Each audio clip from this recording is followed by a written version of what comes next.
Yeah, yeah, yeah. Valentine mode, ndiri wako, uri wangu, udoro wangu, iwe ndiwe wangu, andiri mari, andiri simwezese, udoro wangu, pataru woko wangu, Valentini neduteze, kana nyika ikashanduka se, ininwe tiri wanti, kana nyika ikashanduka se, ininwe tiri wanti.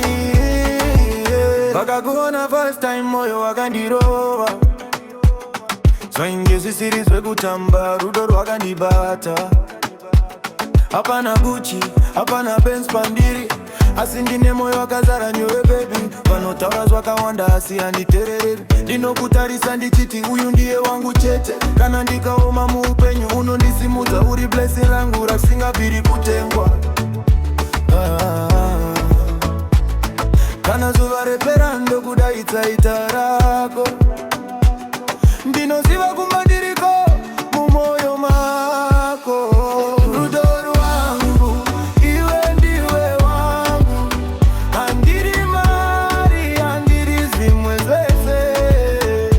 Rudoro wangu, pataru woko rwangu, Valentini indedutese. Kana nyika ikashanduka se, ininyo tiri wanti, kana nyika ikashanduka se, ininyo tiri wanti.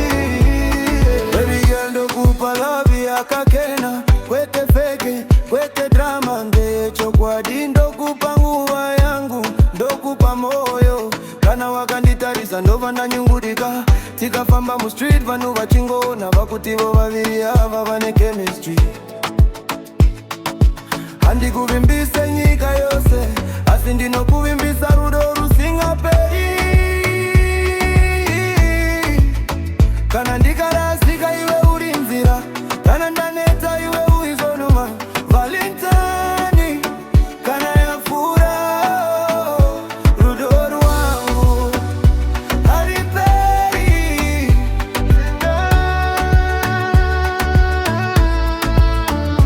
Rudo rwangu, iwe ndiwe wangu, nyasi mangwana, ndichiri pano. Rudo rwangu, bataru woko rwangu,